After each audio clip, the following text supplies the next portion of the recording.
அம்மா வாரி கொடுக்கிற கைய பாரு, அந்த வானச்சவப்புல கண்ணம் பாரு. அம்மம்மா பூஞ்சிரிப்புல புல்லரிக்குதம்மா,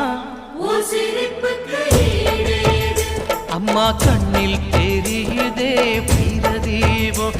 அவ சங்கு கழுத்துதான் பவளமாகும். எங்க அம்மா எழுந்துட்டா கொலவைய போடு, பண்ணாரி பாதத்தில்